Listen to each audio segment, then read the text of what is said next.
পোনপ্ৰথমতে মই আপোনাক স্বাগতম জনাইছোঁ ৰাজ টকিজ ইন এছমিছ নামৰ আমাৰ এই চেনেলটিলৈ। আজিৰ এই ভিডিঅ'ত মই আপোনাক জনাম যে পেট্ৰল পাম্পবোৰে কেনেদৰে আমাক ঠগি আহিছে। দিন দুপৰতে পেট্ৰল পাম্পবোৰে আমাক পেট্ৰল দিয়াৰ নামত কেনেদৰে দিন ডকাইতি কৰি আহিছে সেই বিষয়ে মই আজি এই ভিডিঅ'ত আপোনাক জনাম।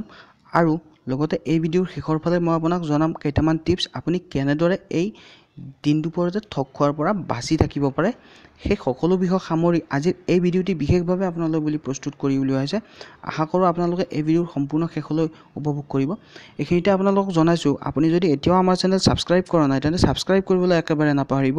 এই ভিডিঅ'ৰ তলত থকা ছাবস্ক্ৰাইব বাটনত ক্লিক কৰি আপুনি আমাৰ চেনেল ছাবস্ক্ৰাইব কৰিব পাৰে। ছাবস্ক্ৰাইব কৰাৰ পিছত বেল আইকনটি প্ৰেছ কৰিবলৈ আপুনি একেবাৰেই নাপাহৰিব। এতিয়া আমি আগবাঢ়িছোঁ পোনে পোনে আমাৰ মূল ভিডিঅ'লৈ। মই কৈছিলোঁ যে দিন দুপৰতে পেট্ৰল পাম্পবোৰে আমাক ঠগি আহিছে।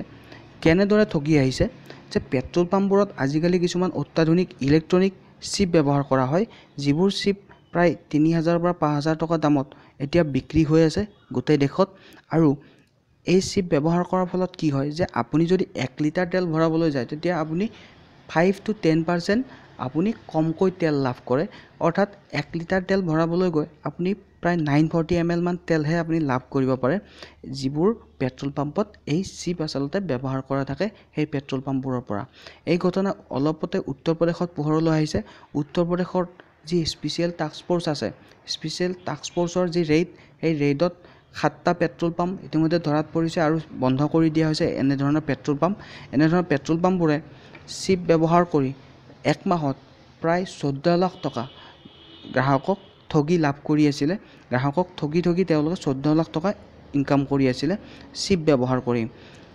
অসমত এতিয়ালৈ এনে ঘটনা পোহৰলৈ অহা নাই, কিন্তু অতি বহুত ডাঙৰ কথা নহয়, আহি যাব পাৰে হয়তো কিছুমান পেট্ৰল পাম্পত ব্যৱহাৰো হৈ থাকিব পাৰে, কিন্তু আমাৰ মানুহে হয়তো গম নাপাব পাৰে। গতিকে আমি সজাগ হোৱা অত্যন্ত দৰকাৰী হৈ পৰিছে।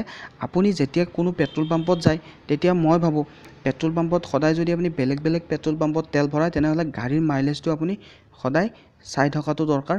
ক'ৰবাত যদি পেট্ৰল কমকৈ দিছে তেন্তে আপুনি গাড়ী মাইলেজৰ দ্বাৰা নিশ্চয়কৈ গম পাব পাৰে। আৰু এইটো আপুনি কেনেদৰে ধৰাত পেলাব পাৰে, আপুনি এনেকুৱা কৰিব পাৰে যে যদি আপুনি এটা পেট্ৰল পাম্পতে তেল ভৰায় তেনেহ'লে আপুনি যাব পাৰে এটা বটল লৈ আপুনি যাব পাৰে, আৰু বটলত যদি আপুনি তেল ভৰাবলৈ দিয়ে তেতিয়াও আপুনি গম পাব পাৰে যে পেট্ৰল কমকৈ দিছে নে বেছিকৈ দিছে, কম আহিছে নে কি আহিছে, যি পইচা দিছে তাতকৈ কম নে বেছি আপুনি লাভ কৰিছে, এনেদৰে আপুনি গম পাব পাৰে।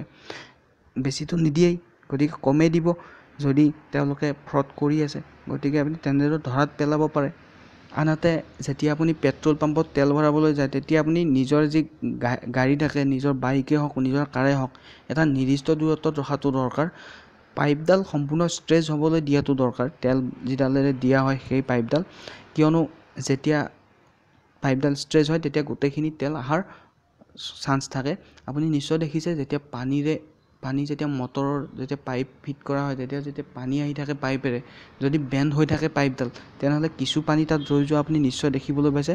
গতিকে এইটো আপুনি অলপ লক্ষ্য কৰাটো দৰকাৰ। আজিকালি সজাগ হ'বৰ হ'ল, গতিকে সজাগ হোৱাটো অতি দৰকাৰ। আশা কৰোঁ আপোনালোক সজাগ হ'ব আৰু এই ভিডিঅ' আপুনি শ্বেয়াৰ কৰিব যাতে অন্য মানুহ সজাগ হয়। এনেধৰণৰ ব্যৱস্থা চিপ যি ব্যৱহাৰ কৰি গ্ৰাহকক ঠগা ব্যৱস্থা ইতিমধ্যে দেশত আহি পৰিছে, গতিকে সজাগ হোৱাটো দৰকাৰ। আপোনালোক সজাগ হওক আৰু আনকো সজাগ কৰক এই ভিডিঅ' শ্বেয়াৰ কৰি। এই ভিডিঅ' যদি আপোনাৰ ভাল লাগিছে এটা লাইক কৰিব, আৰু যদি বেয়া লাগিছে তেনেহ'লে কি বেয়া লাগিছে সেইখিনি জনাই এটা কমেণ্ট কৰিব পাৰে। বহুত বহুত ধন্যবাদ এই ভিডিঅ'ৰ এজন দৰ্শক হোৱাৰ বাবে। নমস্কাৰ।